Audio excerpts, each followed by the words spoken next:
Saudari-saudara yang terkasih di dalam Tuhan Yesus, marilah kita berdoa. Dalam nama Bapa dan Putra dan Roh Kudus. Amin. Bapa kami yang ada di surga, dimuliakanlah nama-Mu. Datanglah kerajaan-Mu, dan jadilah kehendak-Mu di atas bumi seperti di dalam sorga. Berilah kami rezeki pada hari ini, dan ampunilah kesalahan kami, seperti kami pun mengampuni yang bersalah kepada kami. Dan janganlah masukkan kami ke dalam pencobaan, tetapi bebaskanlah kami dari yang jahat. Ya Tuhan Yesus, Tuhan dan Juru Selamat kami satu-satunya, terima kasih untuk pemeliharaan, penjagaan dan berkat-berkat-Mu pada hari kemarin bagi keluarga kami. Terima kasih untuk nafas kehidupan dan hari yang indah hari ini. Dan berikanlah kerinduan yang besar kepada kami untuk menyambut tubuh dan darah-Mu dalam sakramen Maha Kudus, baik dalam misa online ataupun misa offline. Dan ampunilah segala perbuatan, tindakan, pikiran, perkataan, ataupun perasaan kami yang tidak sesuai dengan firman-Mu sehingga menimbulkan dosa-dosa. Ampunilah dengan kerahiman-Mu. Ya Roh Kudus, hadirlah saat ini untuk memimpin dan membimbing kami dalam membaca firman Tuhan Yesus dan merenungkannya, sehingga kami dapat mengerti maknanya dan dapat kami laksanakan dalam hidup kami sehari-hari di tengah masyarakat kami. Amin. Dalam nama Bapa dan Putra dan Roh Kudus. Amin. Tuhan bersama-Mu dan bersama Roh-Mu.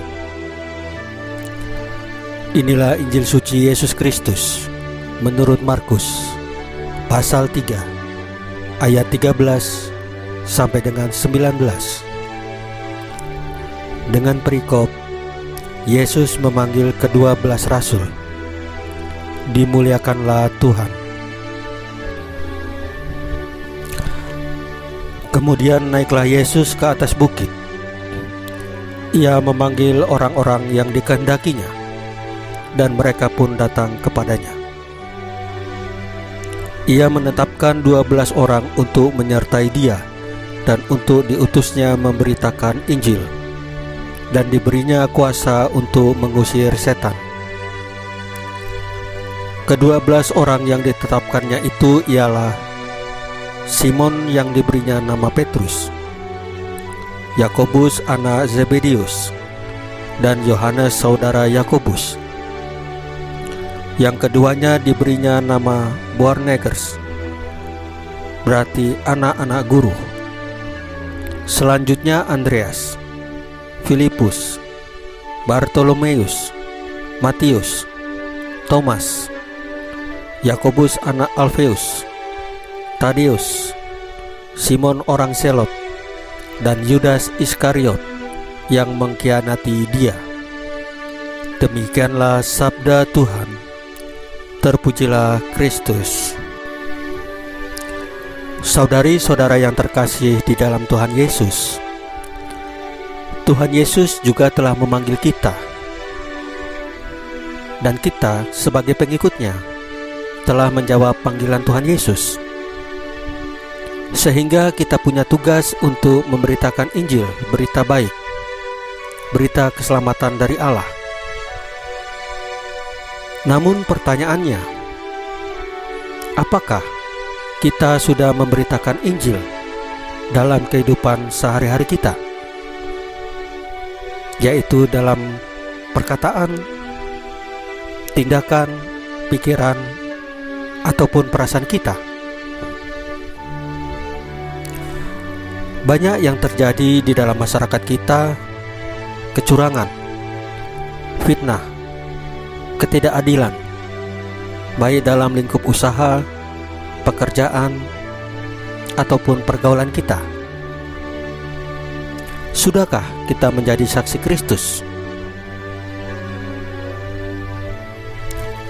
Hidup sesuai dengan firman pasti merubah keadaan menjadi lebih baik, dan melaksanakan kasih Yesus dalam tindakan atau perbuatan pasti mendatangkan damai sejahtera. Mulailah dari hal yang kecil, mentaati firman Tuhan Yesus dalam hidup kita sehari-hari.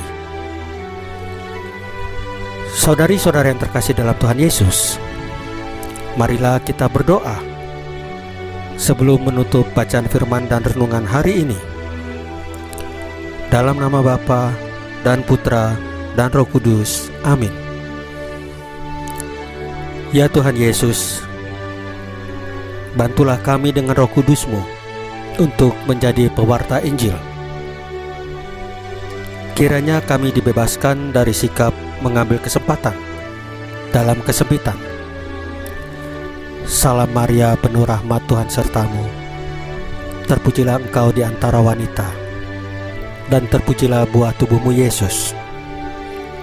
Santa Maria, Bunda Allah, doakanlah kami yang berdosa ini, sekarang dan waktu kami mati. Ya Tuhan Yesus, tambahkanlah iman kami hanya kepadamu saja. Amin. Dalam nama Bapa dan Putra dan Roh Kudus, amin. Saudari-saudara yang terkasih dalam Tuhan Yesus, bacaan firman dan renungan hari ini sudah selesai. Tuhan Yesus memberkati kita semua. Amin.